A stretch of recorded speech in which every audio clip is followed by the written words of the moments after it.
இந்த சூரிய கிரகணம் எப்படி இருக்குங்க சார்? அர்த்திகல்பித கல்போயம் பிரத்யர்த்தி கஜகேசரி வியாச தீர்த்த குருர்பூயா தஸ்மதிஷ்டார்த்த சித்தையே. 2025 செப்டம்பர் மாதம் 21 நைட்டு 11:22 சாரி 11:01 நைட்டு இந்த சூரிய கிரகணம் ஆரம்பிக்குது. இது பார்த்தீங்கன்னா எவ்வளோ நேரம் இருக்குன்னு பார்த்தோம்னா 12:22 வரைக்கும் இருக்குது. விச் மீன்ஸ் செப்டம்பர் 22 காத்தால 12:22 வரைக்கும் இந்த சூரிய கிரகணத்துடைய பிரபாவம் அப்படின்னு சொல்லி இருக்குது. அதாவது பிரதமம் அப்படின்னு சொன்னால் ஃபர்ஸ்ட். அப்போ முதல் தடவை எப்போ குளிக்கணும்? இப்போ நிறைய பேர் வைதிகம் பண்ணிட்டு இருப்பாங்க, சில பேர் ஜபதப அனுஷ்டானங்கள் செஞ்சுட்டு இருப்பாங்க. அந்த மாதிரி பார்க்குறச்சு நைட்டு 11:01 இந்த சூரிய கிரகணம் ஆரம்பிக்குதுன்னா 11 மணிக்கு குளிச்சுட்டு அவங்க ஜபத்தை ஆரம்பிக்கலாம். நைட் ஜபம் பண்ணுவோம். பேசிக்கலா இந்த சூரிய கிரகணம் அப்படிங்கிறது என்ன விஷயம்னா, சூரிய கிரகணத்துல பொதுவாகவே இந்த தெய்வத்துக்கு பலம் கிடையாது. அதனால என்ன நிறைய பேர் இந்த நைட் டைம் நீங்க பாத்தீங்கன்னா கோவில் க்ளோஸ் பண்ணிருப்பாங்க. ஆனா ஜபத்துக்கு பயங்கரமான வேல்யூ. என்ன வேல்யூனா, ஒரு தடவை நீங்க ஜபம் பண்ணீங்கன்னா 100 டைம்ஸ் அதோட வேல்யூ. ஒரு தடவை க்ளீம் கிருஷ்ணாய நமஹா அப்படின்னு சொன்னீங்கன்னா 100 டைம்ஸ் சொல்லியிருக்கக்கூடிய அளவுக்கு அதோடைய புண்ணியம் கிடைக்கும். அதனால ஃபர்ஸ்ட் டைம் குளிக்கிறச்சு 11 o'clock, அதுக்கப்புறம் பார்த்தீங்கன்னா 11:40 ஒரு தடவை குளிக்கணும். ஏன்னா மத்தியானம் சென்டரில் குளிக்கணும். அதுக்கப்புறம் லாஸ்ட் மறுபடியும் எப்போ கிரகணம் ஓடுதுன்னு பார்த்தீங்கன்னா 12:22. அப்போ 12:23 அப்புறம் நீங்கள் குளிச்சுட்டு அதுக்கப்புறம் நீங்கள் உங்களுடைய மற்ற வேலைகளை பார்க்கலாம். ஸோ அதுக்கப்புறம் தூங்கலாம். மெயின் விஷயம் என்னென்னா, இந்த சூரிய கிரகணம் ஆக்சுவலாக ஏற்படக்கூடிய ராசி நட்சத்திரம்னு பார்த்தீங்கன்னா உத்திர நட்சத்திரம் சிம்ம ராசியில தான் இந்த ஒரு சூரிய கிரகணம் அப்படிங்கிறது ஏற்படுகிறது. ஸோ சூரிய கிரகணம் என்ன நடக்குதுன்னா, சூரியனும் கேத்துவும் இணையக்கூடிய ஒரு சங்கரம். இப்போ பார்த்தீங்கன்னா ரீசெண்டாக நம்ம சந்திர கிரகணத்தை நம்ம பார்த்துருந்தோம். சந்திர கிரகணத்தில் சந்திரன் ராகு இணைகிறது. இப்போ பார்த்தீங்கன்னா சூரியன் கேத்து பேசிக்கலாக இணைகிறது. அப்போ என்ன நடக்குது இந்த இடத்துல? சூரியன் கேத்து இணைகிறது அப்படின்னா பொதுவாகவே 3 ராசிகளுக்கு பாதிப்புகளை கொடுக்கும். அதாவது 3 ராசிகள் இன்ஸ்பெசிஃபிக்காக ஒரு சில பாதிப்புகளை கொடுக்கக்கூடிய வாய்ப்புகள் இருக்குன்னு சொல்லலாம். எந்தெந்த ராசிக்கு நல்லா இல்லைங்க சார்? இதுக்கெல்லாம் பாதிப்பு அதிகமாக இருக்கும். சரி, இப்போ பாதிப்பு அப்படின்னு பார்த்தோம்னா மெயினாக அந்த கன்ஜங்ஷன் திரிகோணம் வரக்கூடிய ராசிகளில் பாதிப்பு. அப்போ மேஷம், சிம்ஹம், தனுசு இந்த 3 ராசிகளுக்குமே இந்த சூரிய கிரகணத்தினால பாதிப்புகள் சற்று அதிகம். அது இல்லாமல் இன்னொரு 2 ராசி இருக்கு, அவங்களும் கொஞ்சம் எச்சரிக்கையா இருக்கணும் அப்படின்னு சொல்லலாம். அதாவது இந்த சிம்மத்துக்கு முன்னும் பின்னும் இருக்கக்கூடிய ராசிகள். அப்படி பார்க்கும் பொழுது கடகமும் கொஞ்சம் பிரச்சனைக்கு உட்படக்கூடிய வாய்ப்புகள் இருக்கு, கன்னியும் கொஞ்சம் பிரச்சனைக்கு உட்படக்கூடிய வாய்ப்புகள். அப்போ டோட்டலா 5 ராசிகளுக்கு இந்த பாதிப்புகள் இருக்குமா?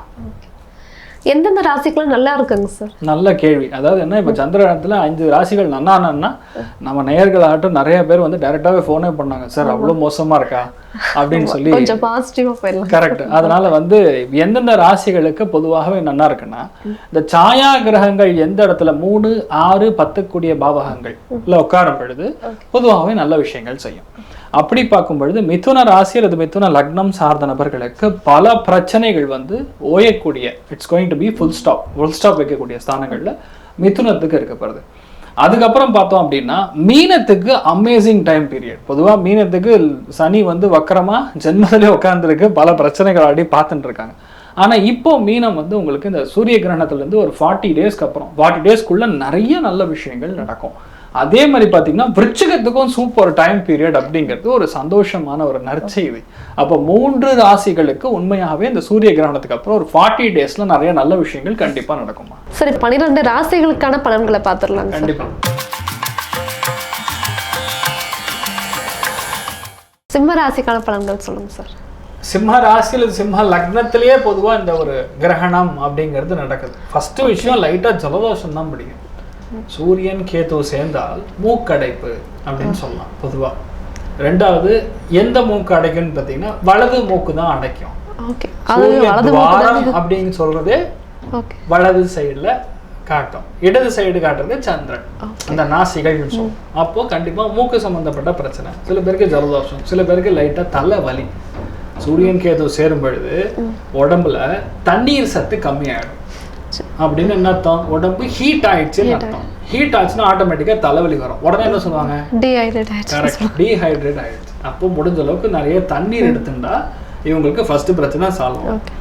மெயினா வீட்டுல நிறைய பேருக்கு இந்த டைம் பீரியட்ல சொட்டை விழுகும். சூரியன் கேது சேர்ந்தா அலோபீசியா அப்படிங்கக்கூடிய ஒரு பிரச்சனை. ஒரு இடத்துல மட்டும் பேச்சா சொட்ட விடுவோம். சில பேருடைய வீட்டுல முதல் பையனா இருந்தானா அவங்களுக்கு பிரச்சனை கொடுக்கும். சில பேருடைய வீட்டுல அப்பாவோட ஒரு சண்டை ஏற்பட்டு வெளியே வர மாதிரி.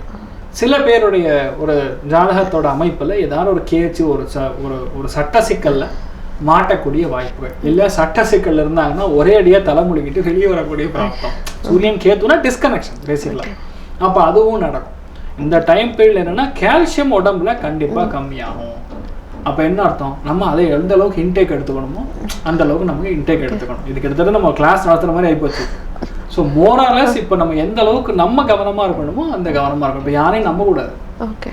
வேறு மொழி பேசக்கூடிய மனிதர்களால் நமக்கு ஏதோ ஒரு இடத்துல தொந்தரவு இருக்கு, பார்த்துக்கணும். அதே மாதிரி ஜீவசக்தின்னு சொல்லக்கூடியது ஹார்ட். அப்போ சூரியன் கேது சேரும்போது ஹார்ட்ல ஏதாவது கோளாறு ஏற்படுறதுக்கு சான்ஸ் இருக்கு. நான் சொல்றது எல்லாமே 50 வயசுக்கு மேற்பட்ட நபர்கள். இப்போ வீட்டில் பெரியவங்க இருக்காங்க, லைட்டா வலி இருக்குன்னா உடனே போய் டெஸ்ட் பண்ணிடுறது நல்லது, டிஸ்டர்பன்ஸ் இல்லாமல் இருக்கும். இப்போ நிறைய பேருக்கு வந்து ஊரை விட்டு வெளியே போற மாதிரி சுச்சுவேஷன், நிறைய அலைச்சல் கொடுக்கும். கேது மாதிரி ஒரு அலைச்சல் எதுவுமே கிடையாது. இப்போ நிறைய அலைய வேண்டிய நிலைமை. ஐயோ இப்படி அலையிறமே, இது எப்படி சரியாகணும், மேலேருந்து வந்தால் அழைச்சுதான். இப்போ அலைஞ்சா ரிசல்ட் கிடைக்கும்னா கண்டிப்பா கிடைக்கும். ஆனா ஒரு 40 நாள் கொஞ்சம் டஃப்பா இருக்கும், அவ்வளவுதான். எதுவும் பெருசா நமக்கு பாதிக்குமானா பாதிக்கலாம். நான் சொல்றது என்ன ரிசல்ட்னா, இது கோச்சார பலன்களாக இருந்தாலும் உங்க ஜாதகத்திலையும் அதோடைய அமைப்பு இப்படி சேருகிறது. அப்ப அந்த இடத்துல ஏதாவது கிரகம் இருந்துன்னு வைங்க, கண்டிப்பா அதோட எஃபெக்ட் இருக்கும். அது பஞ்சமஸ்தானமா இருக்கிறதுனால, காலபுருஷனுக்கு பஞ்சமஸ்தானம், பசங்களுக்கும் உங்களுக்கும் சண்டை, அப்பாவுக்கும் பையனுக்கும் சண்டை, அப்பாவும் அவர் சொல்லக்கூடிய விஷயங்களும் சம்மந்தமே இல்லாம போறது, இப்படி ஒரு கன்ஃபியூஷன் பொதுவாக நடந்துருக்கும். ஸோ மோரலஸ் பெரிய பாதிப்புன்னு ஒன்றும் சொல்றது இல்லை. நீங்க தைரியமா இருக்கலாம். அதுல முதல் விஷயம் நீங்க பண்றது வந்து தலை முழுகிறது தான். அதாவது நெக்ஸ்ட் டே மார்னிங் குளிச்சிடணும். தலை குளிச்சிட்டீங்கன்னா இந்த ஒரு நெகட்டிவிட்டி வராது. நிறைய தண்ணி குடிங்க, ஆட்டோமேட்டிக்கா நீங்க நல்லா இருப்பீங்க. அதே மாதிரி ஜலதோஷம் ப்ராப்ளம் வராம இருக்கணுங்கிறது நீங்க பாத்துக்கோங்க. பக்கத்துல சிவன் கோவிலுக்கு அபிஷேகம் செய்து ஒரு தானியத்தை, மெயினா கோதுமையை நம்ம ஹல்வா மாதிரி பண்ணி ஒரு ஸ்வீட் மாதிரி பண்ணி தானம் பண்றது ஒரு நல்ல விஷயத்துக்கு. சர்வே ஜனா சுகினோ பவந்து, சமஸ்த சன்மங்களாணி பவந்த்ரோணு கொண்டு வந்து ததாஸ்து. நன்றி.